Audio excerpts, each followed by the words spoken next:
إن المسلمين والمسلمات والمؤمنين والمؤمنات والقانتين والقانتات والصادقين والصادقات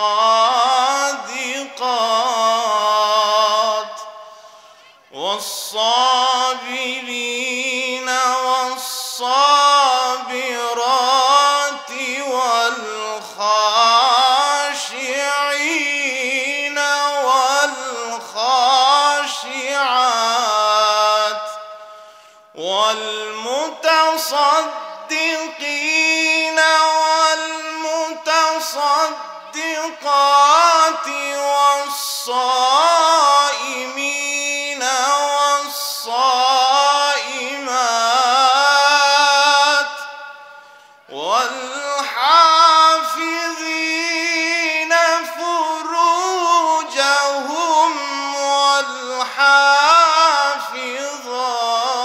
والحافظات والذاكرين الله كثيرا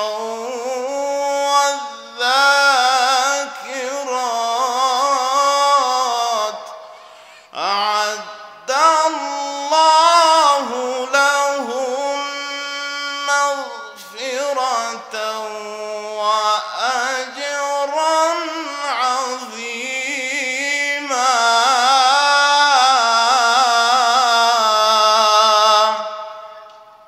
আল্লাহ তাআলা এই আয়াতের মধ্যে বলেন, নিশ্চয়ই মুসলিম পুরুষ মুসলিম নারী, মুমিন পুরুষ মুমিন নারী, অনুগত পুরুষ অনুগত নারী, সত্যবাদী পুরুষ সত্যবাদী নারী, ধৈর্যশীল পুরুষ ধৈর্যশীল নারী, বিনীত পুরুষ বিনীত নারী, দানশীল পুরুষ দানশীল নারী, রোজাদার পুরুষ রোজাদার নারী, নিজের লজ্জা স্থানকে হেফাজতকারী পুরুষ লজ্জা স্থানকে হেফাজতকারী নারী, আল্লাহর বেশি বেশি জিকির করনেওয়ালা পুরুষ আল্লাহর বেশি বেশি জিকির করনেওয়ালা নারী। আ'আদ্দাল্লাহু লাহুম মাগফিরাতাও ওয়া আজরান আযীমা। যারা এমন হবে আমি আল্লাহ তাদের জীবনের তামাম গুনাহগুলোকে মাফ করে দিব এবং আমি আল্লাহ তাদেরকে অত্যন্ত মহান প্রতিদান দান করব। এই আয়াতের মধ্যে আল্লাহ তাআলা মুমিন পুরুষ এবং মুমিন নারীর 10টা গুণের কথা বলছেন। 1 নাম্বার ইসলাম, 2 নাম্বার ঈমান, 3 নাম্বার আনুগত্যতা, 4র্থ নাম্বার সত্যবাদিতা, 5ম নাম্বার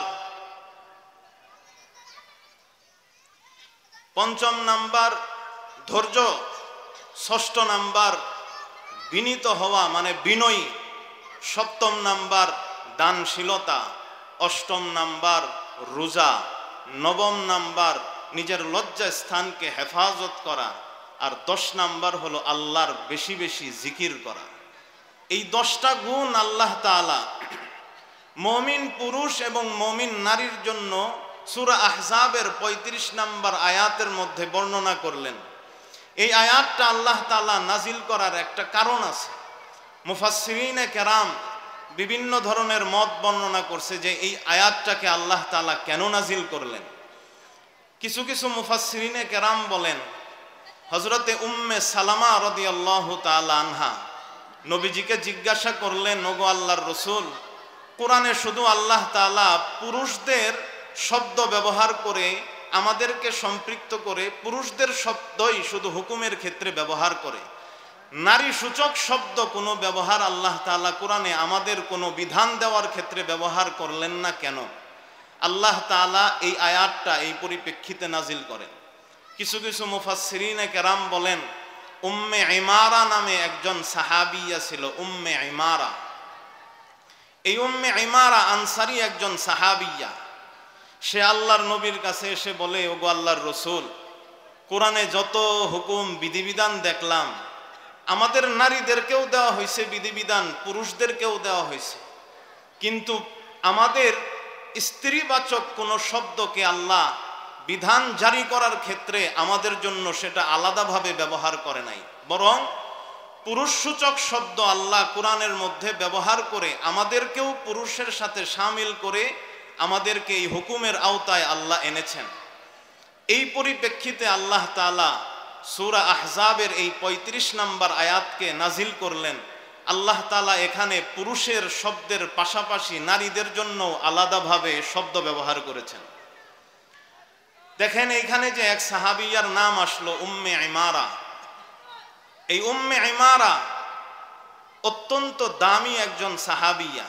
সারা জীবন আমরা শুধু বেলাল রাদিয়াল্লাহু তাআলা আনহুর সাহসিকতা, খাব্বাব রাদিয়াল্লাহু তাআলা আনহুর সাহসিকতা, খালেদ বিন ওয়ালিদ রাদিয়াল্লাহু তাআলা আনহুর সাহসিকতা, ওমরের সাহসিকতা, আলী রাদিয়াল্লাহু তাআলা আনহুর সাহসিকতা, সবার পুরুষদের সাহসিকতা খুব শুনছি, কিন্তু নারীও যে দ্বীনের জন্য মুজাহাদা করে, নারীও যে আল্লাহর রাস্তায় জিহাদ করে, আল্লাহর নবীকে নিজের শক্তি দিয়া কাফেরদের সাথে লড়ে আল্লাহর নবীকে বাঁচায়, এই ঘটনা আমরা শুনি না।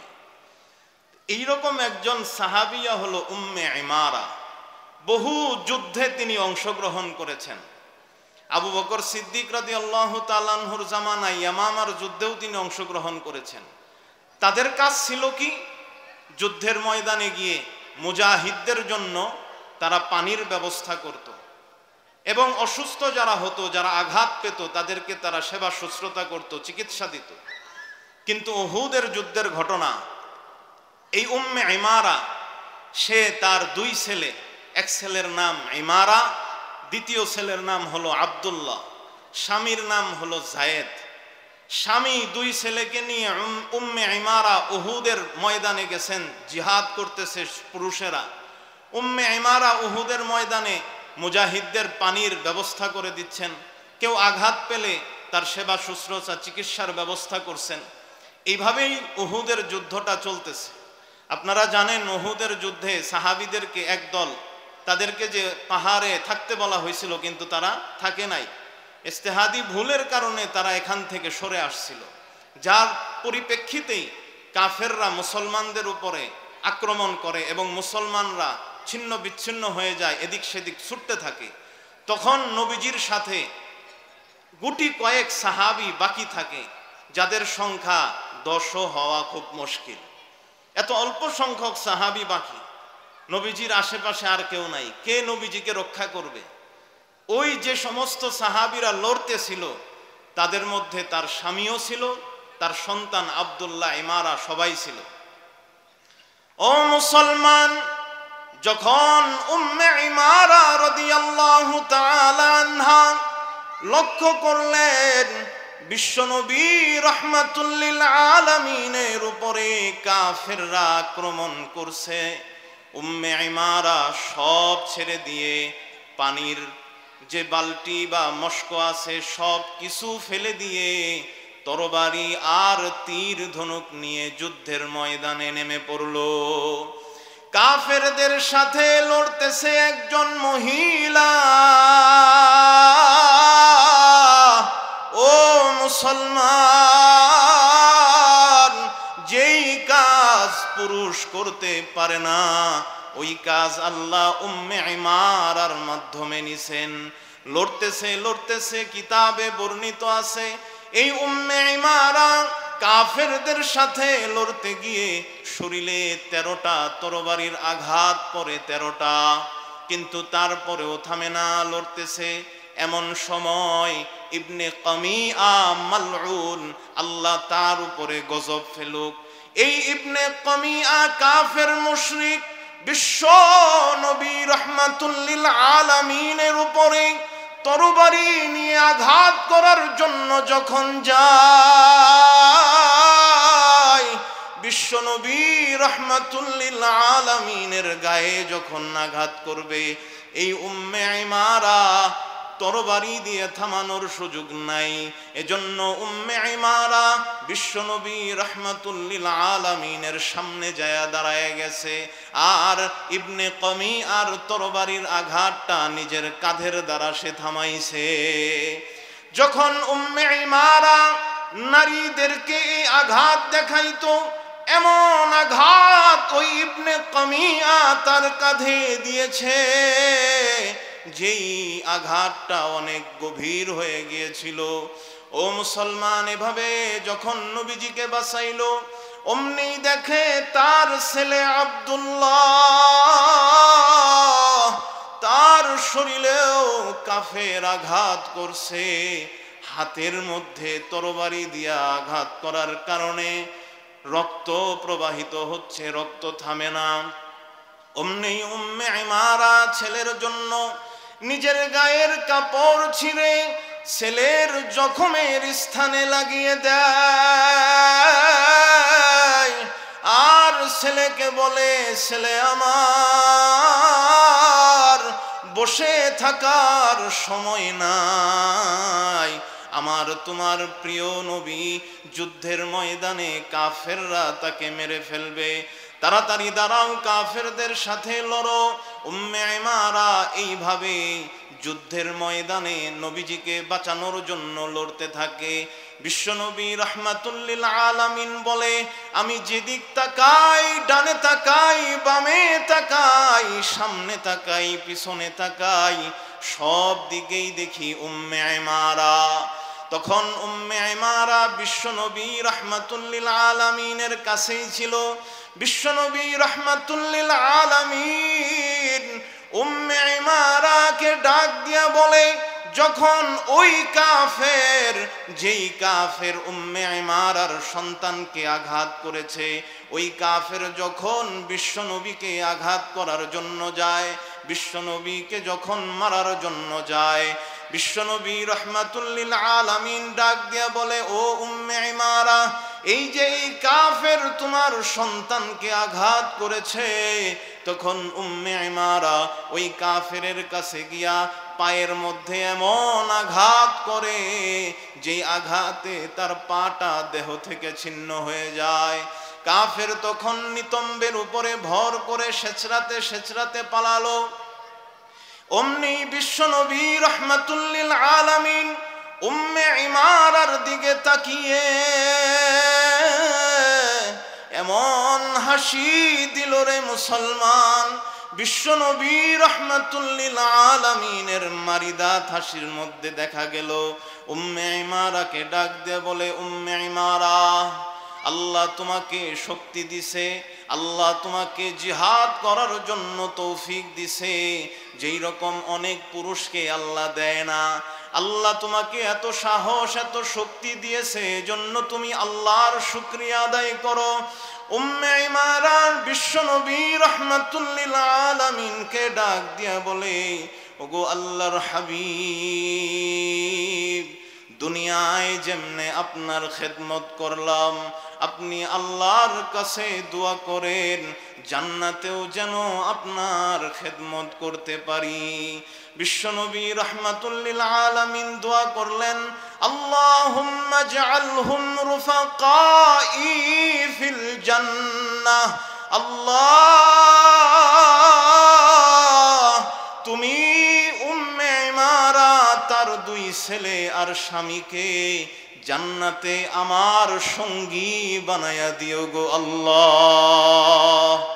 এই ছিল উম্মে ইমারা, যার সাহসিকতা দেখেন, ইসলামের জন্য কেমন কুরবানি দিছে।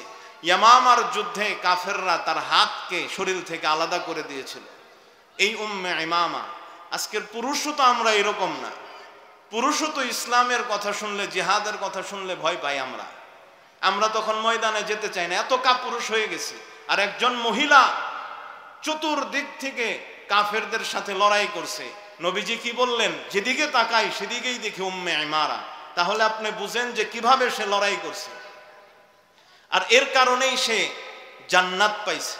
আর আমাদের আজকালকের মেয়েরা, আমরা যারা আছি পর্দার অন্তরালের মা ও বোনেরা, আমরা মেহেদি লাগানোতে ব্যস্ত, নেল পালিশ লাগানোতে ব্যস্ত, চুল কাটিং করার মধ্যে ব্যস্ত, আমরা পার্লারে গিয়ে সাজুগুজু করার মধ্যে ব্যস্ত।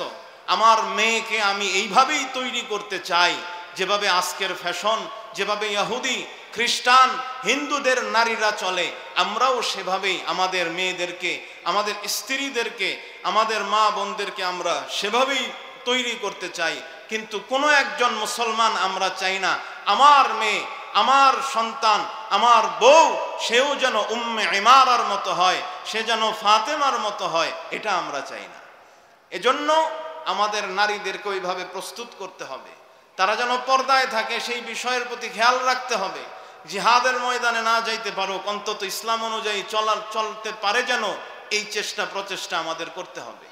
যাই হোক, এই উম্মে ইমারার প্রশ্নর পরিপ্রেক্ষিতে আল্লাহ তাআলা সূরা আহজাবের ৩৫ নম্বর আয়াত নাজিল করেছেন। এই ৩৫ নম্বর আয়াতের সর্বপ্রথম মুমিন পুরুষ এবং মুমিন নারীর যে গুণটা বলা হয়েছে, সেই গুণটা হলো মুসলমান হওয়া, ইসলাম। তো ইসলাম কাকে বলে? হাদিসে জিবরিলের মধ্যে নবীজি সাল্লাল্লাহু আলাইহি ওয়াসাল্লামের ওইখানে বর্ণিত হয়েছে, আনতাশহাদা আল্লাহ ইলাহা ইল্লাল্লাহ ওয়া আন্না মুহাম্মাদার রাসূলুল্লাহ ওয়া তুকিমাস সালাহ ওয়া তুতিয়াজ যাকাত ওয়া তাসুমা রমাদান ওয়া তাহুজ্জাল বাইতা ইন ইসতাতা'তা ইলাইহি সাবিলা। ইসলাম কাকে বলা হয়? শাহাদাত, কালেমা পড়বেন মুখে, লা ইলাহা ইল্লাল্লাহ, বাস, এটা হলো সর্বপ্রথম বিষয়। মুসলমান হওয়ার পরে নামাজ, রোজা, হজ, যাকাত। হজ তাদের জন্য যারা যাইতে সক্ষম, যারা যাইতে সক্ষম না তাদের জন্য হজ না। এই বিষয়ে বিস্তারিত আলোচনা মসজিদে হবে, হুজুরদের কাছ থেকে শুনবেন, এখানে এত বিস্তারিত আলোচনা করার সুযোগ নেই। তা এই ইসলাম সর্বপ্রথম এই বিষয়টা লাগবে একজন মুমিন পুরুষ এবং নারীর ভিতরে। আমাকে আল্লাহর বিধিবিধানের সামনে একদম আত্মসমর্পণ করব, বাস। আল্লাহ যা বলছে, যেই হুকুমটা দিছে আমি ওইটাই মানব, মাথা পেতে আমি নিব, কোনো চুচারা করব না। আল্লাহ নামাজ পড়তে বলছে আমি নামাজ পড়ব, আল্লাহ রোজা রাখতে বলছে আমি রোজা রাখবো, আল্লাহ যাকাত দিতে বলছে আমি যাকাত দিব। মোট কথা, যত বিধিবিধান আছে সব বিধিবিধানের সামনে আমি যদি আমার গর্দানকে নোয়া দেই, আমি যদি আত্মসমর্পণ করি, তাহলেই এটা ইসলাম হবে, তাহলেই আমি প্রকৃত মুসলিম হতে পারবো। দ্বিতীয় গুণ যেটা মুমিনের, মুমিন পুরুষ এবং মুমিন নারীর ২ নাম্বার গুণ হলো ঈমান। ঈমান মানে আল্লাহর নবী সাল্লাল্লাহু আলাইহি ওয়াসাল্লাম যা কিছু নিয়ে আসছেন, এই সব কিছুকে আপনি দিল থেকে সত্যায়ন করবেন, এটার নাম ঈমান। আন তুমিনা বিল্লাহি ওয়া মালাইকাতিহি ওয়া কুতুবিহি ওয়া রুসুলিহি ওয়াল ইয়াউমিল আখিরি ওয়া তুমিনা বিল কদরি খাইরিহি ওয়া শাররি। আল্লাহ, ফেরেশতা, নবী, রাসূল, কিতাব, আখিরাতের উপরে, ভাগ্যের ভালো খারাপ সব কিছুর উপরে ঈমান আনার নাম হলো ঈমান। যদি আল্লাহর উপরে পূর্ণ বিশ্বাস না থাকে তাহলে ঈমান হবে না। আল্লাহর উপরে বিশ্বাস রাখলাম, মাজারে গিয়ে সেজদাও করলাম, তাহলে কাজ হবে না। আল্লাহর উপরে বিশ্বাস রাখলাম, আবার বাবার কাছে যায় চাই, বাবা আমারে সন্তান দিও, কবরে যে আছে, তাহলে এটা ঈমান হবে না। একদম সব কিছুর ক্ষমতাবান কাকে মনে করতে হবে? আল্লাহকে। কার কাছে যেতে হবে? আল্লাহর কাছে। আমার হাত দোয়ার ক্ষেত্রে উঠবে কার কাছে? জোর আওয়াজে বলেন, আল্লাহর কাছে। আমার হাত কি কবরে যায় উঠবে? খাজা বাবার দরবারে উঠবে? বা অন্যান্য পীর সাহেবের কবরে যায় বলবেন, বাবা আমার বাচ্চা নাই, একটা বাচ্চা দাও? আল্লাহর কাছে না চায় বলবেন, বাবা আমার রিজিকের অভাব, আমার রিজিক দাও। বাবার কোনো ক্ষমতা নাই, ক্ষমতা কার? আল্লাহ। এইরকম যদি আপনার ঈমান হয়, আপনি মুমিন হবেন। ভাগ্য খারাপ হইল, বকা শুরু করে দিলেন, এই আল্লাহর কাউরে পায় না, খালি আমারই পায়। এই যে এই ধরনের কথা, এগুলা বললে কিন্তু ঈমান হারা হয়ে যাওয়ার সম্ভাবনা আছে। এজন্য এগুলো বলা যাবে না। শুধু খারাপ হোক ভালো হোক সবর করতে হবে। ভালো হলে শুকরিয়া আদায় করেন, যদি খারাপ হয়, মুসিবত আসে, ধৈর্য ধারণ করেন, ইনশাআল্লাহ আল্লাহ তাআলা এটাকে উঠায় নেবে। ঈমান আনতে হবে কাদের মতো?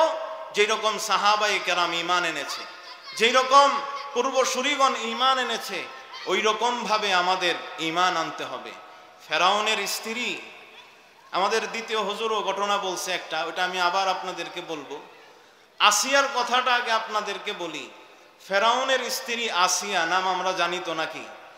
এই আসিয়া যখন মুসা আলাইহিস সালাতু ওয়াস সালামের সাথে জাদুগিরদের মোকাবেলা হলো, ৭২,০০০ এক বর্ণনায়, আরেক বর্ণনায় ৩৬,০০০, আরেক বর্ণনায় ১২,০০০। তো ৩৬,০০০ বা ৭২,০০০ জাদুগিরদের সাথে যখন মুসা আলাইহিস সালাতু ওয়াস সালামের মোকাবেলা হলো, তখন মুসা আলাইহিস সালাতু ওয়াস সালাম জিতলেন। আসিয়ার কাছে যখন এই খবরটা গেল ফেরাউনের স্ত্রীর কাছে, তখন সে ঈমান এনে ফেলছে। বাস ঈমান আনার পরে আল্লাহর ইবাদত বন্দেগী করে লুকায়া লুকায়া, প্রকাশ্যে করে না। কিন্তু এখানে তার কাছে একটা ঘটনা পৌঁছে, সেটা হলো তার বাড়ির একটা খাদেমা ছিল যে ফেরাউনের মেয়ের চুল আশ্রাইত। তার নাম ইতিহাসে পাওয়া যায় না, আরবিতে তাকে মাশেতাই বলে উচ্চারণ করা হয়। মাশি ততুন মানে হলো চুল আশ্রানেওয়ালা। এজন্য ওইটা বলেই তার উল্লেখ পাওয়া যায়, কিন্তু তার নাম পাওয়া যায় না। এই খাদেমা এত কট্টর ইমানদার ছিল, তার ইমানের এত জটিল কঠিন পরীক্ষা আল্লাহ তাআলা নিয়েছেন, কিন্তু সে ইমানকে ছাড়ে নাই। সন্তান হারাইছেন, ইমানকে ছাড়ে নাই।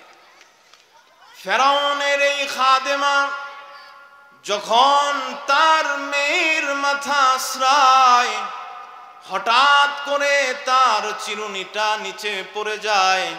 অমনি খাদেমা বিসমিল্লাহির রহমানির রহিম বলে চিরুনিটাকে উঠায়। যখনই আল্লাহর নাম মেয়েটা শুনে, অমনি ডাক দিয়ে বলে, তুমি কাকে প্রভু বললা? এ কার নাম? আল্লাহ আবার কে? প্রভু তো একজনই, সে তো আমার পিতা।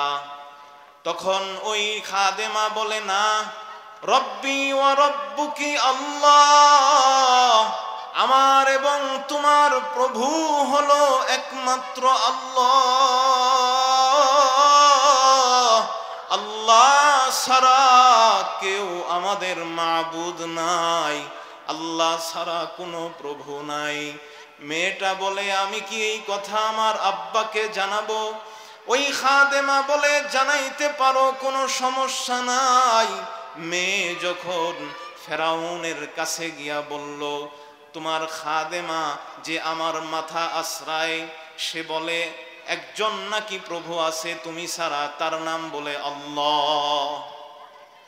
ফেরাউন বলে, তাকে নিয়ে আসো। আনার পরে বলে, বলো আমি আল্লাহ, আমি ফেরাউন আল্লাহ, বলো আমি প্রভু, আমি রব। তখন ওই খাদেমা বলে, না না, রব্বি ওয়া রব্বুকা আল্লাহ, আমার এবং আপনার প্রভু একমাত্র হলো আল্লাহ, যিনি আমাকে সৃষ্টি করেছেন, আপনাকেও সৃষ্টি করেছেন, উনি হলেন আল্লাহ, উনি ছাড়া কোনো মাবুদ নাই। এই কথা বলার পর মুসলমান ফেরাউন বলে, হয় তুমি আমাকে খোদা বলো, না হয় আমি তোমাকে শাস্তি দিব। খাদেমা বলে, যা ইচ্ছা তাই করেন, কিন্তু আমি ঈমান ছাড়ব না। আমি আল্লাহর উপরে ঈমান রাখি, আল্লাহকে আমি বিশ্বাস করি, আল্লাহর সাথে আর কোনো মাবুদ আমি মানব না। আমার জান চলে যাক, কিন্তু তারপরেও আমি ঈমান হারা হব না। ফেরাউন বলে, যদি তুমি ঈমান না ছাড়ো, যখন দেখে খাদেমার নিজের জানের পরোয়া নাই, ও মুসলমান, তখন ফেরাউন তার 5টা সন্তান ছিল, সন্তানকে নিয়ে আসে। নিয়ে আনার পর বলে, এই যে সন্তানগুলো যে আছে, অমনি ফেরাউন হুকুম দেয় তেল গরম করার জন্য। ফেরাউন বলে, যদি তুমি ঈমান না আনো, 5 সন্তানকে এক এক করে এই গরম তেলের মধ্যে আমি ছেড়ে দিব, তোমার সামনেই জ্বলবে, বলো তুমি কি বলো। তারপরেও ওই মহিলা, ওই খাদেমা বলে, যা ইচ্ছা তাই করেন। 5 সন্তান কেন, 1000 সন্তান আমি কুরবানি করতে পারি, কিন্তু আমি আমার আল্লাহকে ছাড়তে পারবো না। এই বলার পর অমনি ফেরাউন সন্তানদেরকে নিবে, মা সন্তানদেরকে জড়ায়া ধরে আর কান্নাকাটি করে বলে, আমার সন্তানদেরকে তেলে ফালায়ও না, আমি খাদেমাকে তেলের মধ্যে ফালাও। কিন্তু নিষ্ঠুর ফেরাউন কারো কথা না শুনে সন্তানদেরকে একে একে করে তেলের মধ্যে নিক্ষেপ করে। বড় ছেলেকে যখন তেলের মধ্যে নিক্ষেপ করে জ্বলে পুড়ে হাড্ডিটা শুধু বের হয়, মা তাকায় তাকায় দেখে চোখ দিয়ে টলটল করে পানি বের হয়, কিন্তু কিছুই করতে পারে না। দ্বিতীয় সন্তানকে তেলের মধ্যে ফালানোর পূর্বে ফেরাউন বলে, সময় আছে এখনো, তুমি বলো আমি আল্লাহ। কিন্তু ওই খাদেমা বলে, না, আমার রব, আমার প্রভু একমাত্র আল্লাহ, আমি তোমাকে প্রভু হিসেবে মানব না। ফেরাউন তখন 2 নাম্বার ছেলেটাকে ফালায়। ওই ছেলেটাও মার সামনে তেলের মধ্যে জ্বলে যায়, শুধুমাত্র হাড্ডি তা বাকি থাকে। 3 নাম্বার ছেলেকেও ফালানো হলো, চতুর্থ ছেলেকেও ফালানো হয়। যখন দুগ্ধপুষ্য শিশুটাকে তেলের মধ্যে নিক্ষেপ করবে রে মুসলমান, ও পর্দার অন্তরালের নারীরা, যখন ফেরাউন দুগ্ধপুষ্য শিশুটাকে তেলের মধ্যে নিক্ষেপ করবে, মা জননী দুধের শিশুটাকে নিয়ে অন্য রুমে চলে যায়, জাপটে ধরে বুকের দুধ শিশুকে পান করায় আর কান্না করতে থাকে। ফেরাউনকে বলে, নিষ্পাপ শিশুটাকে ছেড়ে দাও, এই দুধের শিশুর কি করেছে তোমাদেরকে, তার কি দোষ, তাকে ছেড়ে দাও। কিন্তু ফেরাউন এত কঠোর, দুধের শিশুটাকে পর্যন্ত ছাড়ে নাই। মায়ের কোল থেকে টান দেয়, মা ছাড়তে চায় না। ছিনিয়ে সন্তানটাকে নিয়ে তেলের মধ্যে যখন নিক্ষেপ করবে, এমন সময় মার মনটা কেমন জানি সন্তানের মহাব্বতে ভরে ঈমান হারা হয়ে যাবে এমন অবস্থা। অমনি আল্লাহ ওই কুলের শিশুর জবান খুলে দিলেন। কুলের শিশু ডাক দিয়া বলে, মা, চিন্তা করো না গো মা, তুমি হকের উপরই আছো। আমি মরে গেলে কি হবে, জান্নাতে আমাদের জন্য রয়েছে অনেক প্রতিদান, এজন্য মা তুমি ঘাবড়ায়ও না। এই কথা বলার পর ওই নারীর ঈমান মনের মধ্যে আবার মজবুত হয়ে গেল। ওই বাচ্চা শিশুটাকে যখন তেলের মধ্যে ফালায়, মা অঝরে কান্না করতে থাকে, কিন্তু কোনো উপায় নাই। তেলের মধ্যে বাচ্চার গোশতগুলো গলে শুধু মাত্র হাড্ডি বাকি থাকে। হাড্ডিগুলো মা তাকিয়ে তাকিয়ে দেখে আর কিছুই নাই, কোনো। এবার ফেরাউন ভাবে হয়তোবা এখন ওকে বললে ওই ঈমান ছেড়ে দিবে। যখন মহিলাকে বলে, শেষবারের মতো বলছি, আল্লাহকে ছেড়ে আমাকে প্রভু বলো, ওই নারী বলে, কখনোই না, 5 সন্তান আল্লাহর জন্য কুরবানি দিছি। 5 সন্তান না, হাজার হাজার সন্তান আমি কুরবানি দিতে পারবো, আমি আমার নিজের জানও কুরবানি দিতে পারবো, কিন্তু আমি ঈমান কুরবানি দিতে পারবো না। তখন ওই ফেরাউন, নিষ্ঠুর ফেরাউন, মহিলাকেও তেলের মধ্যে নিক্ষেপ করবে। এমন সময় ওই নারী ফেরাউনের দিকে তাকিয়ে বলে, ফেরাউন, মালিক, একটা শেষ আবদার আপনার কাছে জানাই। সন্তান তো হারাইলাম, দুনিয়াতে এই 5 সন্তানকে নিয়ে সংসার করতাম, তাদেরকে জাপটে ধরে রাখতাম, সন্তানদেরকে নিয়ে রাত্রে একসাথে ঘুমাইতাম, সন্তানদের সাথে একসাথে আমি থাকতাম। এখন তো আর থাকা হবে না, একটাই আবদার করি, আমাকে তেলের মধ্যে জ্বালানোর পর মেহেরবানি করে আমার সন্তানের হাড্ডি আর আমার হাড্ডি একসাথে করে এক জায়গায় দাফন করবেন। ফেরাউন যেহেতু ওয়াদা করেছে, এজন্য এই কথাটাকে ফেরাউন রাখলো। ওই খাদেমার, ওই মহিলার মৃত্যুর পর তার হাড্ডি, বাচ্চাদের হাড্ডি একসাথে করে এক জায়গায় দাফন করেছে। ও মুসলমান, এই ঘটনা ঘটার পরে আসিয়া নিজের স্ত্রীকে যখন ফেরাউন বলে, আজকে একটা নারী আমি ছাড়া আল্লাহর কথা বলছিল, এজন্য তাকে জ্বালিয়ে পুড়িয়ে শেষ করে দিয়েছি, তার সন্তানদেরকেও শেষ করে দিয়েছি। আসিয়া এই কথা শোনার সাথে সাথে বড় হতভম্ব হয়ে বলল, কেন আপনি এমন করবেন? আমিও আল্লাহর প্রতি ঈমান রাখি। ফেরাউন যখন এই কথা শুনল, অমনি আসিয়াকে বলে, যেই আল্লাহর প্রতি বিশ্বাস রাখার কারণে খাদেমা তার সন্তানদেরকে আমি তেলের মধ্যে জ্বালাইলাম, ওই আল্লাহর প্রতি কি তুমি ঈমান রাখো? অমনি শাশুড়ির কাছে নিয়ে গেল, শাশুড়িকে ডাক দিয়া বলে, আম্মা, আপনার মেয়ে আল্লাহকে বলে মানে, আমি ফেরাউনকে আল্লাহ মানে না, আপনার মেয়েকে বুঝান, আর না হয় আমি তারও সেই হাসর করব যেই রকম হাসর আমার চাকরানির আমি করেছি। মা মেয়েকে বুঝায়, মেয়ে আমার, তুমি আল্লাহকে ছেড়ে দাও, ঈমান ছেড়ে দাও, সব ভুলে যাও, ফেরাউনের প্রতি তুমি ঈমান আনো।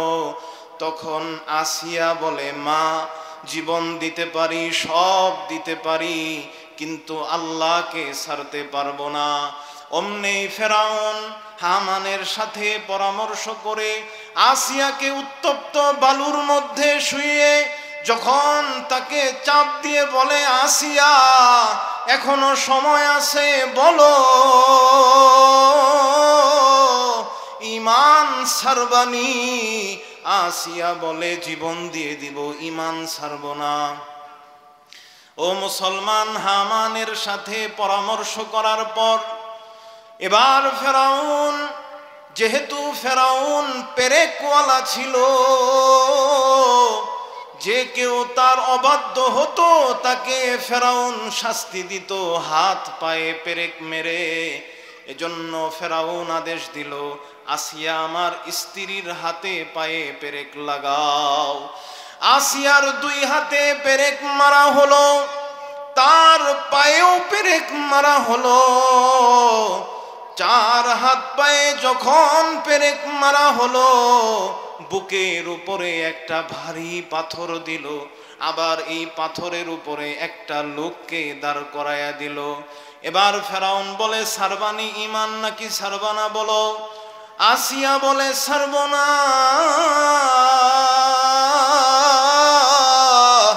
এখনো তো প্রাণ বাকি আছে, প্রাণটা যদি নিয়েও নাও তারপরে ছাড়ব না। এভাবে যখন তাকে শাস্তি দেওয়ার পরেও ঈমান ছাড়ে না, তখন ফেরাউন আদেশ দিল, এবার আসিয়ার গায়ের চামড়া জ্যান্ত অবস্থায় যেইভাবে কুরবানির পশু জবাই করার পর তার গায়ের চামড়া খোলা হয়, ছিলা হয়, আমার স্ত্রী আসিয়ার চামড়াও ওইভাবে ছুরি দিয়া ছিল খোলো। আসিয়ার চামড়া জীবন্ত অবস্থায় এইভাবেই খোলানো হলো, চামড়া ছিলা হলো। কিন্তু তারপরেও আসিয়া ঈমান ছাড়ে নাই রে মুসলমান। আল্লাহকে ডাক দিয়া বলে, রব্বি বিনিলি ইনদাকা বাইতান ফিল জান্নাহ ওয়ানাজ্জিনি মিন ফিরআউনা ওয়া আমালিহি ওয়ানাজ্জিনি মিনাল কওমিজ যালিমিন। আল্লাহ, ওগো প্রভু, তুমি আমার জন্য জান্নাতে একটা বাড়ি বানাও গো আল্লাহ। আল্লাহ, তুমি আমাকে ফেরাউনের জুলুম থেকে আমাকে নিষ্কৃতি দাও। আল্লাহ তুমি আমাকে এই জালেম সম্প্রদায় থেকেও নিষ্কৃতি দাও। যখন ফেরাউন আসিয়ার চামড়া ছুলে, এমন সময় আল্লাহ ফেরেশতাদের মাধ্যমে আসিয়ার চোখের সামনে জান্নাতকে পরিস্ফুটিত করে দেয়, জান্নাতকে ভাসায়া দেয়। আসিয়া জান্নাত এই স্বাদ উপভোগ করে, কিন্তু চামড়া খসানোর স্বাদ জ্বালা তার সয় নাই। চামড়া যে ছুলল, চামড়া যে খসাইল, এই যন্ত্রণা তার অনুভব হয় নাই। মুসলমান, কেন? তার সামনে জান্নাত আল্লাহ ভাসায়া দিছে, তার সামনে আল্লাহ জান্নাতের নাজ নিয়ামত ভাসায়া দিছেন। এজন্য আসিয়া জান্নাতের স্বাদ উপভোগ করতেছে, আর চামড়া খসানোর জ্বালা অনুভবই তার হচ্ছে না। এইরকম ঈমান আমাদের আনতে হবে। যদি আমরা এইরকম ঈমান আনতে পারি, তাহলে আমরা কামিয়াব হব। এরপরে একটা গেল ইসলাম, 2 নাম্বার গুণ গেল ঈমান, 3 নাম্বার অনুগত হতে হবে। আল্লাহ আমাদেরকে যে আহকাম বিধিবিধান দিছে, এগুলাকে অনুসরণ করতে হবে। সন্তুষ্ট চিত্তে আল্লাহর সব বিধিবিধানগুলোকে মানতে হবে। আল্লাহর বিধিবিধানের মধ্যে যদি আমি কমতি করি, তাহলেই আমি অনুগত হতে পারবো না। এজন্য পরিপূর্ণভাবে অনুগত হতে হবে আল্লাহর হুকুমের। 4 নাম্বার সত্যবাদী হতে হবে। কি হতে হবে? সত্যবাদী। যদি আমরা সত্য কথা বলি, তাহলে আল্লাহ আমাদের গুনাহকে মাফ করবেন। আর যদি মিথ্যা কথা বলি, আল্লাহ আমাদেরকে জাহান্নাম দিবে। ইন্না সিদকা ইয়াহদি ইলাল বির, নিশ্চয়ই সততা এটা মানুষকে নেকির দিকে নিয়ে যায়। ওয়া ইন্নাল বিররা ইয়াহদি ইলাল জান্নাহ, আর নেকি এটা মানুষকে জান্নাতের দিকে নিয়ে যায়। তার মানে আপনি যদি সত্যবাদী হন, এই সত্য আপনাকে জান্নাতের দিকে নিয়ে যাবে। আর যদি আপনি মিথ্যা বলেন, ওয়া ইন্নাল কিযবা ইয়াহদি ইলাল ফুজুর, মিথ্যা মানুষকে পাপাচারের দিকে নিয়ে যায়। ওয়া ইন্নাল ফুজুরা ইয়াহদি ইলান নার, আর এই পাপাচার মানুষকে জাহান্নামের দিকে নিয়ে যায়। এর মানে আপনি যদি সর্বদা মিথ্যা কথা বলেন, তাহলে আপনার এই মিথ্যা আপনাকে জাহান্নামের মধ্যে ঠেলে দিবে। বিশেষ করে ব্যবসায়ী যারা আমরা আছি, ব্যবসায়ীরা তো খুব মিথ্যা কথা বলি, অথচ ব্যবসায়ীদের জন্য আল্লাহর হাবিব প্রিয় নবী সাল্লাল্লাহু আলাইহি ওয়াসাল্লাম বলেছেন, আত্তাজিরুস সাদুকুল আমিন মা'আন নাবিয়্যিনা ওয়াস সিদ্দিকিনা ওয়াস শুহাদা। যারা সত্যবাদী ব্যবসায়ী আছে, কাল জান্নাতে আখিরাতে জান্নাতের মধ্যে তারা নবীদের সাথে থাকবে, তারা পয়গম্বরদের সাথে থাকবে, তারা শহীদদের সাথে থাকবে, তারা সিদ্দিকিনদের সাথে থাকবে। এজন্য সততার সাথে ব্যবসা করা কত বড় ফজিলত। এই ব্যবসায়ী যারা সত্য কথা বলে ব্যবসা করে, তাদেরকে আল্লাহর নবী সাল্লাল্লাহু আলাইহি ওয়াসাল্লাম দিয়েছেন, আল্লাহ দিয়েছেন যে সে যদি সততার সাথে ব্যবসা করে, আল্লাহ তাকে নবীদের সাথে জান্নাতে দিবেন, আল্লাহ তাকে সিদ্দিকিনদের সাথে জান্নাত দিবেন, আল্লাহ তাকে শহীদদের সাথে জান্নাত দিবেন। সুবহানাল্লাহ। এজন্য ব্যবসায়ী যারা আমরা আছি, দোকান করি, কাঁচামাল বেশি, যাই করি, আমরা ইনশাল্লাহ নিয়ত করি আজকের পর থেকে ইনশাল্লাহ সততার সাথে ব্যবসা করব। রাজি আছি তো ইনশাল্লাহ? 2 হাত উঠায় বলি, রাজি আছি না ইনশাল্লাহ? আল্লাহ আমাদের সবাইকে কবুল করে না, আমিন। সততার কেমন গুণ দেখেন ইমামে আজম আবু হানিফা রহমতুল্লাহ আলাইহি। হাদিসের আলোকে তো বুঝলেনি, এখন একটা ছোট্ট ঘটনা বলি। নু'মান বিন সাবিত রহমতুল্লাহ আলাইহি, ইমাম আবু হানিফার নাম নু'মান। এই ইমাম আবু হানিফার কাছে এক মদখোর আসে। কি খোর? মদখোর। মদখোর এসে বলে, হুজুর আমি আপনাকে খুব ভালোবাসি, আমি আপনার সঙ্গী হতে চাই, আপনার সাথে আমি মিল করতে চাই, দেন হাতটা বাড়ায় দেন, আমরা মুসাফা করি, মিল হয়ে যাই, বন্ধুত্ব করি। এখন এমন একজন মানুষ মদখোর, ওরে যদি আমি নাও করি তাও বিপদ, আবার যদি হাত মিলাই তাও বিপদ। এমন সিচুয়েশন আমাদের হুজুরদের সাথে অনেক সময় আসে। এমন এমন লোক, বিশেষ করে যারা মুহতামিম আছে, যারা মুহতামিম সাহেব আছেন, এই যে আমাদের বড় হুজুর আছেন, এমন সময় এমন লোক আসে, ফিরাইও দেওয়া যায় না, আবার রাখাও যায় না। এইরকম হয়েছে, মদখোর আসছে, তাকে ফিরাইও দিতে পারতেছে না, রাখতেও পারতেছে না। বন্ধুত্ব করবে কিভাবে? এইরকম লোকের সাথে যদি বন্ধুত্ব করি, সে তো আমার নাম বেচে খাবে। আবার যদি বন্ধুত্ব না করি তাইলে তো আমার বদনাম করতে করতে আমার পিছনে সেলাইগা থাকবে। মদখোরের কি কোনো ধর্ম আছে নাকি? এখন এই অবস্থা কি করবে? তো তখন ইমাম আবু হানিফা তা ওই লোকটাকে বলল, আচ্ছা শোনেন, আপনার সাথে আমি বন্ধুত্ব করব, একটা শর্ত। শর্তটা হইল আপনি মিথ্যা কথাকে ছেড়ে দিবেন, বাস। এই একটা গুনাহকে আপনি ছাড়বেন, আর কিচ্ছু করতে হবে না। ভাই ঠিক আছে, আপনার মতো মহৎ ব্যক্তির বন্ধুত্ব পাওয়ার জন্য আমি না হয় মিথ্যা কথাটাকে ছাড়লামই, সমস্যা কি?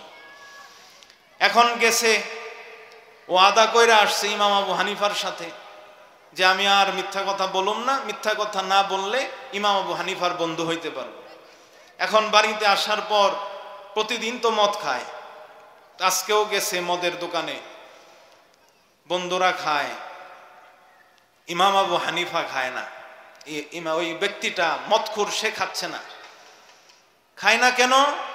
বন্ধুরা জিজ্ঞাসা করে, কিরে প্রতিদিন না সবাই আমরা মিলা মদ খাই, আজকে তুই খাস না কে, কি হইছে, ব্যাপারটা কি? তখনও কয়, দোস্ত আজকে খামো না, বুঝছস, নিয়ত করছি। কে, কি হইছে? কয় আসলে আমি গেছিলাম নোমানের কাছে, তোর সাথে আমি বন্ধুত্ব করুম ওনার সাথে, তো এই জন্য উনি একটাই শর্ত দিছে যে আমাকে মিথ্যা কথা না বলতে হবে। এখন আমি যদি মদ খাই আর পরে যদি ইমাম আবু হানিফার কাছে আমি যাই আর সে যদি আমাকে জিজ্ঞাসা করে কি অবস্থা, কেমনে কি, মদ খাইছো কিনা, তখন আমি যদি বলি খাইছি, তাহলে তো আমি ধরা খামো। আর যদি বলি না, তাহলে তো মিথ্যা হবে। এই জন্য আমি মদই খামো না, নিয়ত করছি। তো এখন একদিন খাইলো না, দ্বিতীয় দিনও খাইলো না, তৃতীয় দিন, 3 দিন যাওয়ার পর যখন ইমাম আবু হানিফার সাথে দেখা করে, তখন ইমাম আবু হানিফা রহমতুল্লাহ আলাই বলে, কি অবস্থা ভাই, মিথ্যা কথা ছাড়ছ? তুমি কি এখনো মদ খাও?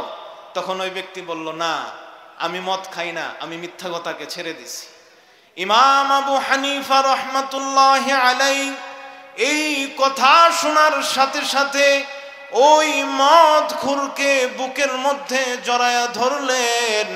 এমন সময় ওই মদখোর ভাবে 3 দিন মদ না খাওয়ার কারণে, 3 দিন মিথ্যা কথা না বলার কারণে দুনিয়ায় যদি ইমাম আবু হানিফার মোহাব্বত পাই, ইমাম আবু হানিফা যদি আমাকে বুকে ঝরিয়ে নেয়,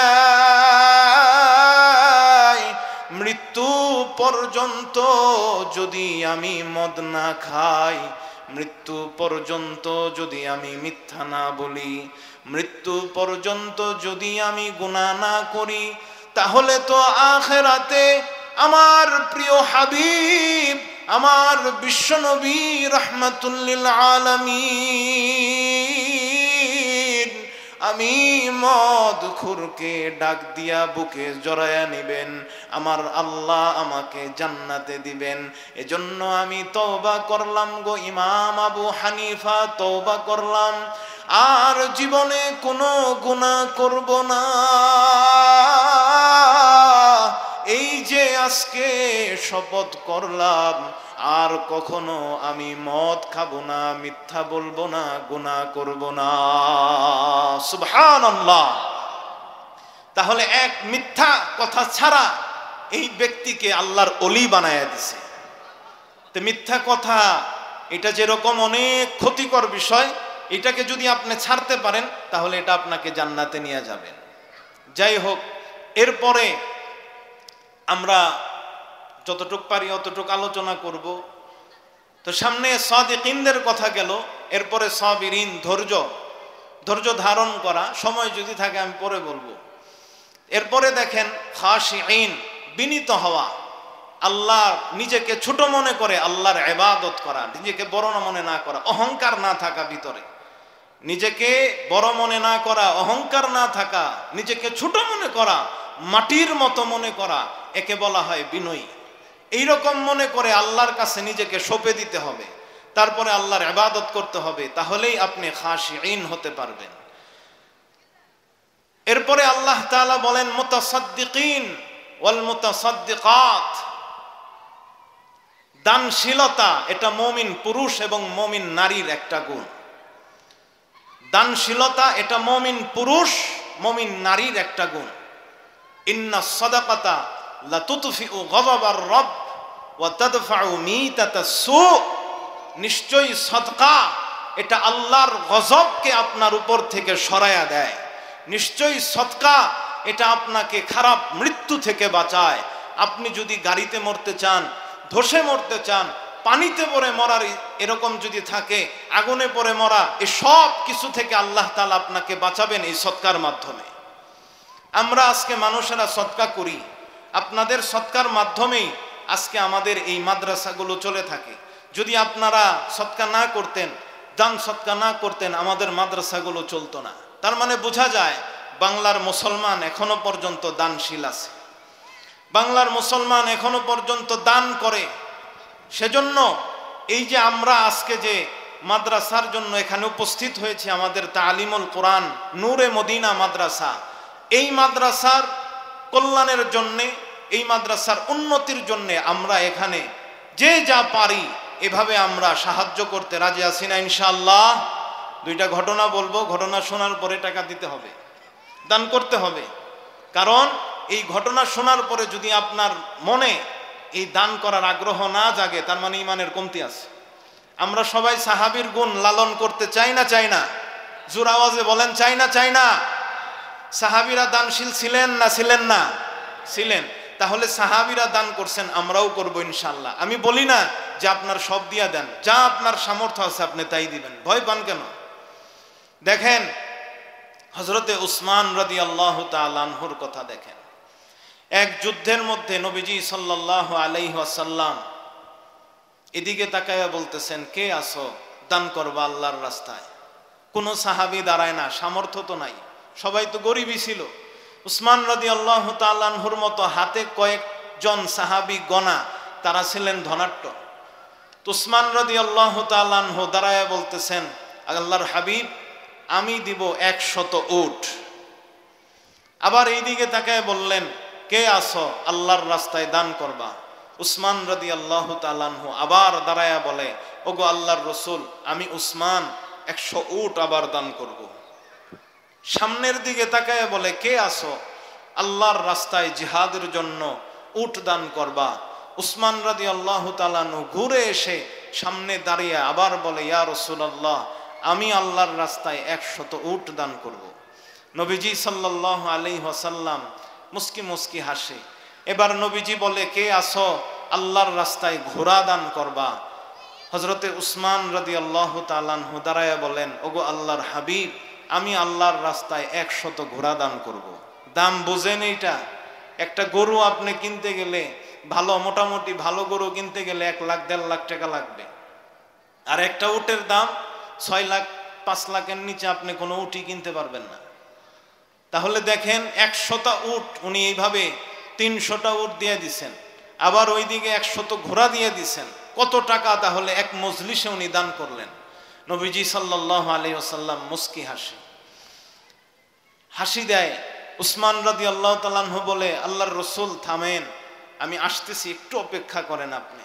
ঘরের মধ্যে গিয়ে বিবির সামনে রুমাল মেলে দিল। বিবিকে বলে, বিবি যা আছে তোমার গয়না গহনা টাকা পয়সা ঘরে যতটুক আছে তুমি সব খুলে এই রুমালের মধ্যে রাখো।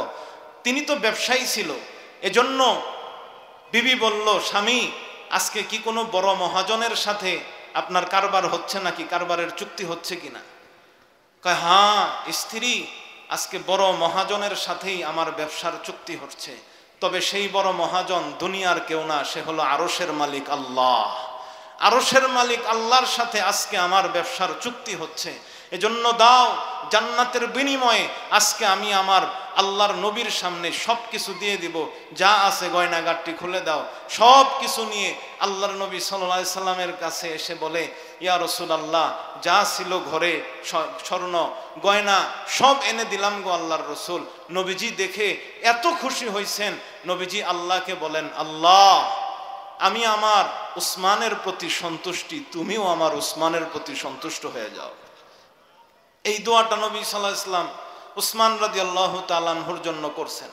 আজকে আমরা এই উসমান রাদিয়াল্লাহু তাআলা আনহুর নীতি অবলম্বন করে আমাদের এই মাদ্রাসার উন্নতির জন্য এমন একজন ভাই আছেন কিনা যে মাদ্রাসার জন্য 20,000 30,000 টাকা এরকম দান করবেন, 10 20 30, এরকম একজন দিল খোলা ভাবে উসমান রাদিয়াল্লাহু তাআলা আনহুর সাথে যেন আমার আর আপনার জান্নাত হয়, এই নিয়ত করে একজন ভাই হিম্মত করে বলেন, যদি নগদ না পারেন আস্তে আস্তে দিবেন ইনশাআল্লাহ।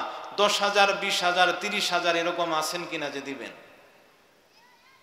বলেন, আপনাদের মধ্য থেকে একজন বলেন এরকম হিম্মত করে।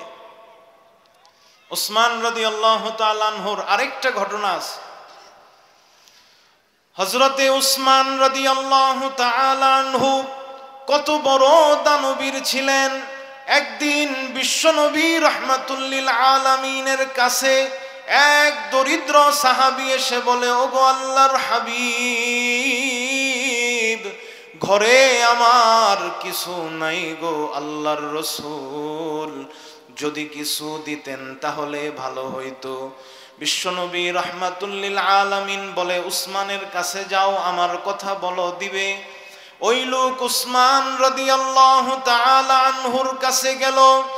যাওয়ার পর তিনি ঘরের ভিতর থেকে আওয়াজ শুনে একজন পুরুষ এক নারীকে বকাঝকা করতেছে। পুরুষ ওই নারীকে বলতেছে, তুমি গত রাত্রিতে কূপের সলতা কেন বাড়ায়া দিছিলা? কূপের সলতা বাড়িয়ে দিলে তেল বেশি খরচ হয়, তুমি কেন গত রাত্রিতে কূপের সলতা বাড়িয়ে দিছ? তখন ওই মহিলা মাযরত পেশ করেন, ক্ষমা চান। ওই ব্যক্তি যখন ঘরের দরজায় নক করেন, উসমান রাদিয়াল্লাহু তাআলা আনহু ঘর থেকে বের হয়ে আসেন। তখন ওই লোকটি বলে, আমাকে বিশ্বনবী রাহমাতুল লিল আলামিন আপনার কাছে প্রেরণ করেছেন। আপনি কি উসমান? হ্যাঁ, আমি উসমান। আল্লাহর নবী আমাকে সাহায্য দেওয়ার জন্য আপনার কাছে পাঠাইছেন। উসমান রাদিয়াল্লাহু তাআলা আনহু কিছুই জিজ্ঞাসা করেন নাই, কত টাকা দরকার, কেন দরকার, কোনো কিছুই জিজ্ঞান নাই। ঘরের ভিতর থেকে একটা টুপলা এনে, একটা থলি এনে তার হাতে দিয়ে দেয়। থলির মধ্যে 1-2 টাকা নয়, ও মুসলমান, ওই থলিতে 3,000 স্বর্ণ মুদ্রা ছিল। 3,000 স্বর্ণ মুদ্রা, 1,000 নয়, 2,000 নয়, 3,000 স্বর্ণ মুদ্রা। বর্তমান সময়ে 3 কোটির উপরে এর দাম হবে। উসমান রাদিয়াল্লাহু তাআলা আনহু ওই এক ব্যক্তিকে আল্লাহর নবী তার কাছে পাঠানোর কারণে সাহায্য চাইতে দেরি, উসমান তার হাতে 3 কোটি টাকা তার হাতে দিয়ে দিছেন। চিন্তা করেন আপনি, উসমান রাদিয়াল্লাহু তাআলা আনহু কত দানশীল ছিল। ওই লোকটা বলে, আপনি কি সেই ব্যক্তি যে ঘরের মধ্যে কূপের সলতা বাড়ায়া দেওয়ার কারণে বকছেন? উসমান রাদিয়াল্লাহু তাআলা আনহু বলে, হ্যাঁ আমি। এখন বলেন, যদি আপনি আমাকে অনুমতি দেন তাহলে আমি একটা প্রশ্ন আপনার কাছে রাখবো। আপনি এত টাকা আমাকে দান করলেন, তাহলে আপনার স্ত্রীকে কেন আপনি কূপের সলতা বাড়ানোর কারণে বকলেন? উসমান রাদিয়াল্লাহু তাআলা আনহু বলে, দেখো ভাই, আমার জন্য, আমার পরিবারের জন্য যখন আমি খরচ করি তখন আমি হিসাব করে খরচ করি।